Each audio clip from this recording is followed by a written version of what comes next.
nosso primeiro vídeo no YouTube falando com você sobre bioquímica aqui no carro. Então eu estou tirando um tempo da manhã para a gente bater um papo com calma, sem pressa. E nesse quadro, conversando sobre bioquímica com você, para o canal do YouTube, a gente vai estar então aqui no trânsito mesmo, eu indo e vindo para o meu trabalho, e a gente vai conversar sobre temáticas que eu imagino que você queira aprender. Então o tema da nossa aula, da nossa conversa de hoje é a albumina, beleza? Se você ainda não me conhece, eu sou a professora Carol Rocha, eu sou farmacêutica bioquímica, sou professora universitária e ajudo as pessoas a entenderem bioquímica de uma forma leve. Então eu vou tentar explicar aqui para você de uma forma rápida, tranquila, o que é a albumina, para que ela serve, quais são as funções dela e os exames laboratoriais que são inerentes a essa proteína tão importante do nosso organismo. Então vamos lá. Mas antes ainda de eu começar a te explicar qual é a sua missão aqui comigo, você vai ter que anotar no seu caderno coisas importantes que eu vou falar para você, porque não adianta só você assistir essa aula. Você vai ter que revisar ela depois, você vai ter que consultar ela depois, ou para sua prova, ou para sua prática profissional, para tirar alguma dúvida. Então, o que eu sugiro que você faça? Que durante as aulas que você assistir aqui no canal, você tem um caderninho aí de bioquímica, onde você vai registrar as coisas que eu vou ensinando para você, e eu vou te dizendo aqui durante o vídeo quais são os pontos mais importantes que você precisa se atentar com relação a cada temática. Isso vai ajudar você a revisar isso depois, diminuir a curva do esquecimento e o principal, uma metodologia ativa para você, combinado? Outra dica que eu te dou, pega o link que está aqui o link mesmo desse vídeo, joga no seu notebook LM, que é da Google também, e é uma forma de você obter resumos de tudo que eu estou te dizendo e que vai ajudar você na construção do seu estudo. Na descrição aqui do vídeo eu também vou deixar alguns links com documentos que você pode direcionar os seus estudos também, tá? E colocar dentro do caderno do notebook LM para você fazer um compilado de informações sobre essa temática, sobre bioquímica, e produzir um material de resumo caso você seja estudante ou concurseiro, né? Não sei qual a sua finalidade, para fazer algum tipo de prova que exija esse conhecimento de você, tá bom? Mas a prova mais importante não é a prova que vai te dar uma nota, seja ela de classificação ou até mesmo de exercício da profissão. Mas sem sombra de dúvidas é a prova da vida, que é quando você está diante de um paciente, precisa desenvolver o raciocínio clínico para conseguir ajudar essa pessoa, beleza? Esse é o fundamento principal. Agora que eu já falei demais, vamos conversar sobre a albumina? Então vamos lá. Então a albumina é uma proteína produzida pelo fígado. Então o fígado é o órgão responsável pela produção da albumina.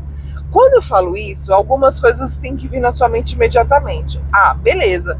Então se é o fígado que produz a albumina, quando ele está doente, a produção de albumina pode ser prejudicada.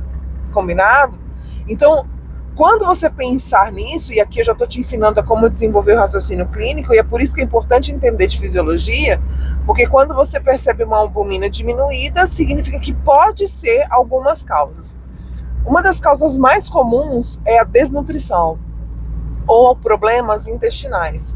Como assim, Carol? Por quê? Porque veja bem, o que é a albumina? É uma proteína. É a proteína mais abundante do nosso organismo, e como toda proteína, ela é formada por aminoácidos. Só que para a gente formar esses aminoácidos, para formar essa proteína, eu preciso desses aminoácidos, que vêm de onde? Da alimentação. Portanto, se uma pessoa não se alimenta com proteínas, não tem como o corpo dela sintetizar, produzir proteínas. Então, se você não entrega farinha para o fígado fazer bolo, que no caso é o aminoácido, não tem como o fígado produzir, porque não tem a matéria-prima, que nesse caso são os aminoácidos que estão vindo da alimentação. Portanto, aí a gente está vendo como a gente tem que pensar de forma integrada? Portanto, quando a gente tem a albumina baixa, pode ser problema intestinal. E por que seria problema intestinal? Porque se eu tiver, por exemplo, uma doença celíaca, uma síndrome do intestino irritado, uma doença de Crohn, uma colite esclerosante ou qualquer outra inflamação mais séria do intestino que dificulte ou que resulte na dificuldade da absorção desses aminoácidos, eu não estou entregando isso para o fígado produzir a albumina. Percebe? E é aí onde entra mais uma vez o raciocínio clínico. Tudo bem? Então, se eu tenho esse prejuízo, eu não consigo entregar. Então, a albumina baixa pode ser decorrente de quê? De desnutrição, a pessoa não está se alimentando em quantidades mínimas de aminoácidos da sua dieta. Eu posso ter um problema intestinal inflamatório que está dificultando a absorção desses nutrientes, então não cai na corrente sanguínea, não entrego para o fígado a matéria-prima. E o terceiro é um problema hepático. Afinal de contas, a fábrica está quebrada. Tem alguma coisa errada ali que não está fazendo com que a gente produza a albumina em quantidade suficiente. Combinado? Então, quando a gente tem a produção de albumina, essa albumina cai na corrente sanguínea e ela vai desenvolver algumas funções importantíssimas. Primeiro, ela se liga a outras moléculas, a outros íons, a outros componentes. Ela se liga, inclusive, a medicamentos, a fármacos, a xenobióticos. O que são xenobióticos? É qualquer substância química que possa ter alguma interação com o nosso organismo. Pode ser medicamento, pode ser alimento, pode ser droga, pode ser algum tipo de agrotóxico, veneno, né? Qualquer tipo de coisa tóxico, né? Na verdade, pode estar envolvido aqui na classificação de xenobióticos, tá bom? Então, a albumina, ela vai ter uma função muito importante. Desculpa. Ela vai ter uma função muito importante de manter a pressão osmótica, além de se ligar a outros componentes do nosso organismo. Para quê? Para aumentar o tempo de meia-vida.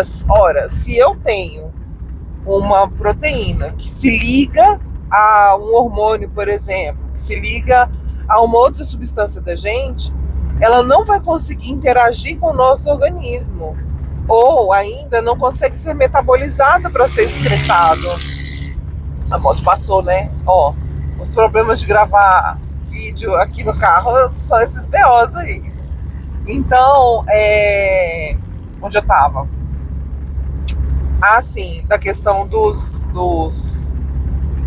dessa ligação, né, que existe do aminoácido com as proteínas, com as moléculas.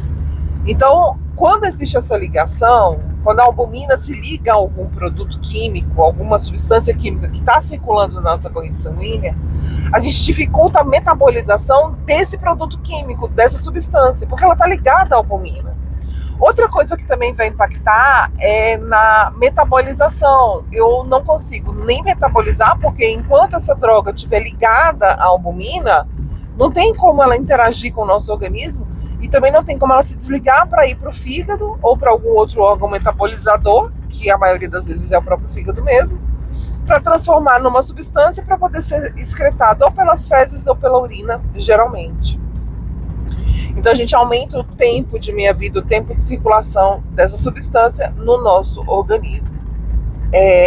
Outra função importante da albumina é a pressão osmótica. Na pressão osmótica, como é que isso vai funcionar? A albumina ela tem uma função de reter água dentro do vaso sanguíneo. Carol, como assim? Olha, vamos relembrar como é que é formado o sangue? Então, o sangue ele é formado pela parte líquida e pela parte sólida. Gosto de separar desse jeito para ficar mais claro aqui no nosso raciocínio, tá? Então, a parte sólida são as células. Quais são as células? Hemácias, leucócitos e plaquetas.